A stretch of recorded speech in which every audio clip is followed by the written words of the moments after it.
Hi ஒருவன். So இந்த வீடியோவில் நம்ம என்ன பார்க்க போகிறோம் அப்படின்னா 11th ஸ்டாண்டர்ட் கொஸ்டின் பேப்பர் வந்திருக்கு.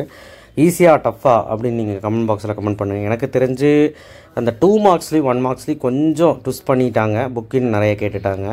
ஸோ பரவாயில்ல, 12th விட டஃப்னு தான் நான் சொல்லுவேன். பட் ஆனால் எழுதலாம். நெடுவினா சிறுவினாலாம் ஈஸியாக தான் வந்திருக்கு, குருவினாலாம் ஈஸியாக தான் வந்திருக்கு, எழுதலாம். சரிங்களா? அண்ட் நம்ம சேனலை சப்ஸ்கிரைப் பண்ணலாம் பண்ணிடுங்க. மேற்கொண்டு இங்கிலீஷ்க்கு இன்றைக்கி வீடியோ வரும். அண்டு கண்டிப்பாக வந்து பார்த்திங்கன்னா லைக் பண்ணுங்கள். வாட்ஸ்அப் சேனல் லிங்க்கில் வந்து ஜாயின் பண்ணுங்கள். ஃபஸ்ட் ஆன்சருக்கு பொறுத்துக்க இப்படி கேட்டாங்க. ஸோ 4 ஆப்ஷன் எழுதுனா ஆன்சர். அடுத்தது வந்து உருக்கு உதவுது. அப்புறம் வந்து 3ஆவது வந்து 2ம் சரி. ஸோ அடுத்த 4ஆவது வந்து 45. 5ஆவது ஆன்சர் வந்து ஆசிரியர். 6ஆவது வந்து பார்த்திங்கன்னா மறதியால் கெட்டவர்களை. அடுத்து 7ஆவது வந்து செம்மொழி. அடுத்து 8ஆவது வந்து யானை டாக்டர் அந்த குறும் புதினம். அடுத்து வந்து 9ஆவது வந்து வினை. அடுத்த 10ஆவது வந்து பொருள்களின் துன்பம் அகலும், பற்றுகள் அகலும்.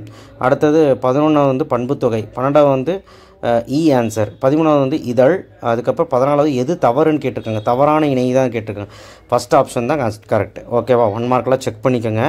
அண்ட் நெக்ஸ்ட்டு வந்து பார்த்திங்கன்னா பாயிரம் கேட்டிருக்காங்க. மருந்து எது மருந்து மரமாக, அது ரொம்ப ஈஸி. மனோன்மணியம் ஈஸி. மதுராநகரம்.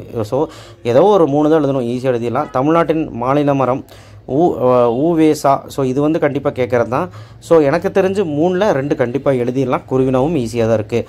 புணர்ச்சி விதி வந்து செங்கையில் வந்து செம்மை கூட்டல் கயல், அது வந்து ஈறுபோதல். அதுக்கப்புறம் வந்து பார்த்திங்கன்னா அணிந்துரை, அணிந்து கூட்டல் உரைன்னு பிரிச்சுக்கிட்டு உடல் மேல் உயிர் வந்து மெய்விட்டோடும். அதுக்கப்புறம் இன்னொரு ரூல்ஸும் வரும், அது பார்த்துக்கோங்க. சொல்லி பிரித்து சேர்த்துறதுக்கு தங்கை கால்நடை, இது புக் பேக் தான், ஈஸி.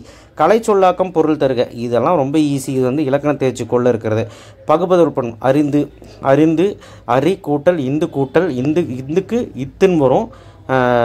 அதாவது இந்து பக்கத்தில் இத்துன்னு வரும். சரிங்களா? அதாவது இந்து இறந்த கால இடைநிலை வரும், ப்ளஸ் அப்படின்னு முடியும். அது தூய்த்தல், அதுவும் பார்த்துக்கோங்க. ஸோ அப்போது எது பகுதி எது விகுதி எது இருந்த கால இடைநிலை எல்லாமே எழுதியிருப்பீங்கன்னு நினைக்கிறேன். அடுத்து வந்து பார்த்திங்கன்னா 26வது கேள்வி ஒரு மாதிரி தான் கேட்டிருக்காங்க. 27 வந்து இருக்குது, பட் எவ்வளவோ கேள்வி இருக்கீங்க இப்படி கேட்டிருக்காங்கன்னு தெரியல. அடுத்து 28வது வந்து பார்த்திங்கன்னா அதுவும் ஒரு மாதிரி தான் இருக்குது. இப்போ ஈஸி தான். மோனை இயபுனா ரைமிங் வேர்டு. மோனைனா ரெண்டாவது சொற்கள் வந்து ஒரே மாதிரி இருக்கணும். இயபு வந்து ரைமிங் வேர்டு, சீராக இருக்கணும். ஸோ வெண்ணிலவே அந்த மாதிரி. சரிங்களா? ஸோ மோனை அது எழுதியிருப்பீங்கன்னு நினைக்கிறேன். காற்றுப்புள்ளி வினாக்குறி அமையுமாறு ஒரு தொடர் எழுதுக. ஸோ இதுவுமே ஒரு மாதிரி தான் இருக்குது.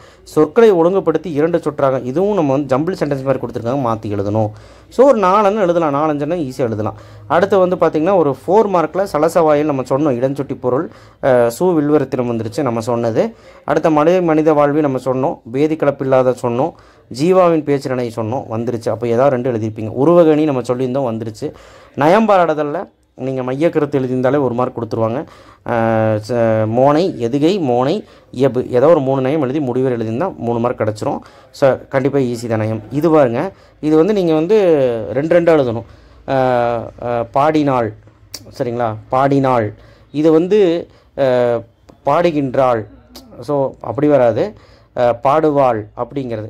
ஸோ இது மாதிரி இது வச்சு ஒரு இதை வச்சு இது 2 வேர்டு வந்து கண்டுபிடிக்கணும். இதை வச்சு ஒரு 2 வேர்டு கண்டுபிடிச்சிருப்பீங்கன்னு நினைக்கிறேன். மரபு தொடர்கள். ஸோ இதுவும் வந்து புக் பேக் தான். அடுத்தது தமிழாக்கம் நம்ம சொல்லியிருந்தோம், ஆனால் ஒரு மார்க்கமாக தான் இருக்குது. ரொம்ப முடியாத பசங்க 39-40 எழுதியிருப்பீங்க நம்புகிறேன். ஸோ எல்லாமே அட்டன் பண்ணியிருந்தாலே போதும். சரிங்களா? நெடுவினா வந்து பார்த்திங்கன்னா வாழ்வின் உயர்வுக்கு உறுதுணையாக நீங்கள் கருதும் குரட்பாட்கள் நான் சொல்லியிருந்தேன், வந்துருச்சு. காவடி சிந்து வந்திருக்குது, பட் பரவாயில்ல, எழுதியிருக்கலாம். 45வது ஃபஸ்ட்டு கேள்வி பௌத்த கல்வி சமண கல்வி நம்ம சொல்லியிருந்தோம், வந்திருக்குது. 46வது பாரதி இதழாளர் கேட்டிருக்காங்க. யானை டாக்டர் வாடிவாசல் பிம்பம் இதெல்லாம் கேட்கல, பாரதி இதழாளர் கேட்டிருக்காங்க. பாரதி இதழாளர் ரொம்ப இம்பார்ட்டன்ட் தான், நீங்கள் எழுதியிருப்பீங்க நான் நம்புகிறேன்.